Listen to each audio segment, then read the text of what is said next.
లోక్సభ ఎన్నికలకు ముందు మోదీ మరోసారి తెలంగాణలో పర్యటిస్తున్నారు.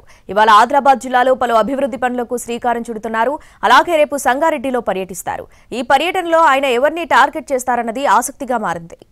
ప్రధానమంత్రి నరేంద్ర మోడీ ఆదిలాబాద్ జిల్లాలో జరిగే పలు అభివృద్ధి కార్యక్రమాల్లో పాల్గొంటారు. ఉదయం ఆదిలాబాద్ చేరుకునే మోడీ ఇందిరాగాంధీ ప్రియదర్శిని స్టేడియంలో జరిగే బహిరంగ సభకు హాజరవుతారు. అక్కడే అధికారిక కార్యక్రమాల్లో పాల్గొని 6,697 కోట్ల రూపాయలతో చేపట్టే పలు అభివృద్ధి పనులకు శంకుస్థాపనలు, ప్రారంభోత్సవాలు చేస్తారు.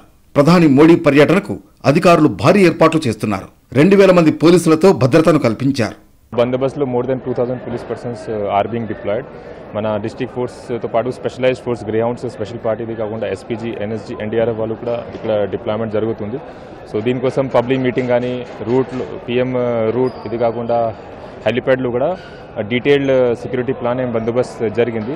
491 కోట్ల రూపాయల వ్యయంతో ఆదిలాబాద్ బేలా మధ్య జాతీయ రహదారి విస్తరణకు ప్రధాని మోడీ భూమి పూజ చేస్తారు. అలాగే NH-163పై హైదరాబాద్ భూపాలపట్నం మీదుగా 136 కోట్లతో రహదారి నిర్మాణానికి శంకుస్థాపన చేస్తారు.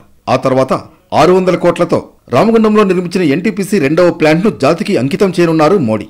ఇక 70 కోట్లతో చేపట్టిన అంబారి, ఆదిలాబాద్, పింపాలకుట్టే రైల్వే లైన్ విద్యుదీకరణ పనులను ప్రారంభించనున్నారు. 10:20కి మనకి ఇక్కడ ల్యాండ్ అవ్వడం జరుగుతుంది. సో మళ్ళీ 12:10కి మళ్ళీ ఇక్కడ నుంచి బయలుదేరుతారు. సో ఆల్మోస్ట్ 2 అవర్స్ ప్రోగ్రామ్ ఉంటుంది. సో ఫస్ట్ సార్ ల్యాండ్ అయ్యి వచ్చినాక ఇక్కడ ఒఫీషియల్ మీటింగ్ ఉంటుంది.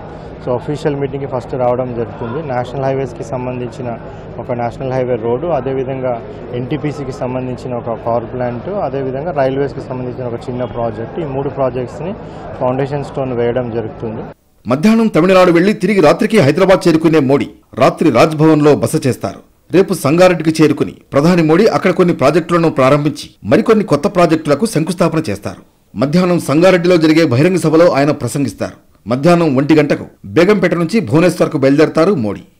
లోక్సభ ఎన్నికలు సమీపిస్తున్న వేళ నరేంద్ర మోడీ తెలంగాణ పర్యటన ప్రాధాన్యతను సంతరించుకుంది.